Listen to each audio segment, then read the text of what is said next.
5 il morqda işləyən bir dostumdan soruşdum. 23 yaşından 28 yaşına qədər orada çalışmısan. Minlərlə cəsəd görmüsən. Avtomobil qəzaları nəticəsində, yüksək dozadan istifadə nəticəsində intiharlar, qətllər. Bəs səni ən çox təsirləndirən hansı olub? Dedi ki, gözlədiyin kimi qorxunc yaralar deyil, sadə və sıravi yaralardır. Məsələn, 25 yaşında gənc bir qız. Heç bir yarası yox idi. Elə bil ki, yatırdı. Yanında bir məktub. Ana, məni bağışla. 40 yaşında bir kişi. İdmançı bədəni. İdman zalında ürək tutmasından ölüb. Cibindən bir məktub çıxır. Dünyanın ən yaxşı atasına. Gənc bir oğlan. Çantasında kitablar və evlilik təklif edəcəyi üzük.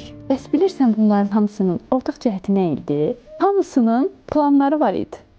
Yarımçıq qalmış mesajlar, kino biletləri, həkim görüşləri, üzür məktubları, peşmançılıqlar. Ölüm xəbər vermiş. Adi bir planın ortasında gəlir.